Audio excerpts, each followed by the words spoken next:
I'm Mark Fernandez, and this is Franchising with Fernandez. Welcome to On the Couch with Fernandez. In these tough times, acquiring franchisees is not easy. Or is it? There are so many issues surrounding franchising right now, both economically and politically. We have selected 3 franchise businesses to talk to you about today, so that we can have different views and different opinions on what they are doing to select franchisees, look at is it actually harder today to get a franchisee on board, and what are they doing to attract franchisees. I encourage you to send me an email with your thoughts and questions a little bit later today. Now to meet my guests. My first guest represents one of Australia's most successful franchise, with over 50 different divisions and over 4,000 franchisees based in Australia and overseas. Yes, you guessed it, the Gyms Group.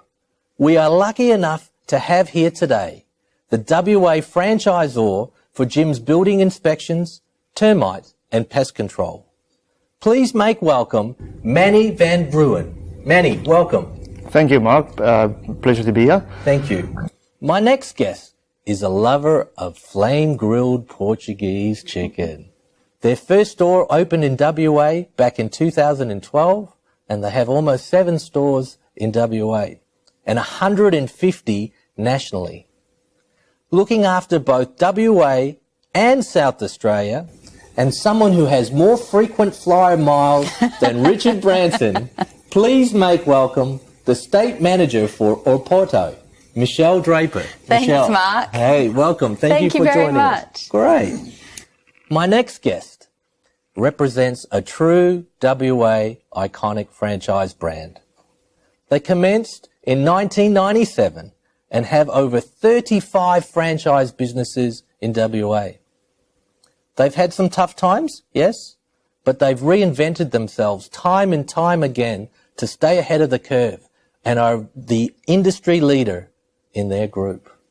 They also make my favourite pie, the Ned Kelly.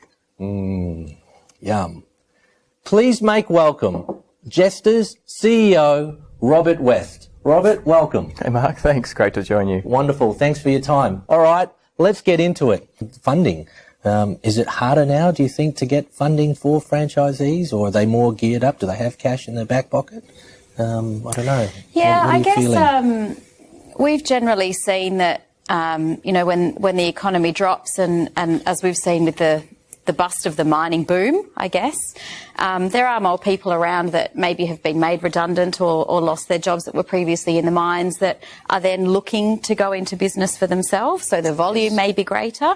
We work with leading banks and we will then recommend, certain banking and their facilities to our franchisees that we've built that relationship. And obviously we assist the franchisees through the entire process as well. Just, I guess it's obviously, especially for people buying their first business, it's can be quite, very daunting, and it's a big risk that they're taking as well. And that's something that I've seen, from the franchising model, that we obviously offer the financial training. It's not just the training that happens before you go into your store, but it's the ongoing training about making sure you're maximising the profitability as well. Mm-hmm. Yeah. Great. Are you accredited with any of the banks? We are. Yeah. And that's, that in itself is a huge recognition. Yeah. You need to pat yourself on the back for that. And that's a process that we revisit every 12 months as well. Mm-hmm. Yeah. Great. Rob, are you finding it harder for prospects to get money to come into your system, or? Yeah, look, I think the bank's lending practices have certainly shifted. I think it's actually a beneficial shift for us because they are are scrutinising, if you like, the lending a little more than they have done previously. So it just means that they need to ensure that there's stability in the candidate, if you like.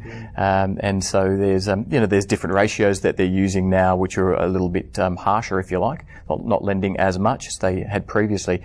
But yeah, that's definitely a good thing from our perspective. We also have a view. We're a little even more conservative than the banks in the sense of when we are talking to prospectives around their financial positions, we're often we're advising them, if you like. They're treading that very fine line, of course. That it's in their best interest to finance as little as possible. So in the old days where people might finance 90+% of their business, it's not really sustainable. It just puts them under way too much pressure. And so we really are on the side of caution in that regard, and definitely more so than the banks. So we're finding it's overall having a positive effect. Yeah, certainly a little bit of tightening in their policies, but yeah, it's a good flow on. Yeah, it's great. And, what we're seeing out there too is some, I guess it's about expectations. People, if they're lending against their property, they think it's worth $5 million and then it's actually worth 500,000 and don't understand cash flows and how all that money works. So, yeah, interesting. Okay. Manny, have you had any, real issues with funding in the last few years? Mark, I find, with the pest control franchises, it's a lot different with the building inspection franchises. It's a bit of a bigger outlay. There's more professional involved with the building inspections, but we found a lot of people get redundancy and then want to take their money and just invest in a small business, so they think they can get off the ground. And it's easier to fund 30,000 than 75,000 or 69,000 for a building inspection franchise. Where it's a personal service involved, providing a service, I think it's challenging to go to the bank and get finance for it. However, I've seen guys that actually managed to do it. We do help them with a business plan and a cash flow, and basically give them guidance in terms of make provision for the overheads and kind of things. Especially if a guy come from the mines, took redundancy, never run a business before, you got to ask the hard questions to make sure they understand what it involves to run a business, similar to what you've done. And we've got so many other options. We work closely with lenders, and the gyms group can provide finance. We as franchisors sometimes do vendor finance. There's various options, but you've got to absolutely go through the criteria, select the right candidate. But you don't want to let them actually spend the last $30,000 and absolutely bone dry and then try to start run a business. So you got to go through that. Yeah, I think something similar along those lines is we've had some phenomenal operators that have come through our business but haven't been able to secure their own finance. So, it's looking at things like a joint venture or a managed to own program, where potentially, even for a new store, if we can help facilitate getting that franchisee in and building the business up for the first 12 months to put them in a position where they can then take those financials to the bank and then be able to, to secure a loan that way. That's something else that we look at doing as well. We're going to have to leave it there, guys. So wonderful. As you've heard from our guests today, it's not all doom and gloom about franchising. These three brands need to be commended for not only their innovation and continual thirst for excellence, but also their persistent views on obtaining franchisees. We've looked at 3 different franchise business models and a few variations to those. So which one is for you? Well, you need to consider different things, and you need to get expert advice. Not only do you need to get expert advice today, it's also very critical that you get the right experts around you to give you that right advice. And that's where we come in. If you need any help in selecting your franchise business, I encourage you to get in contact with us. We are here to help. Give me a call or drop me an email. I'm Mark Fernandez, and this has been Franchising with Fernandez.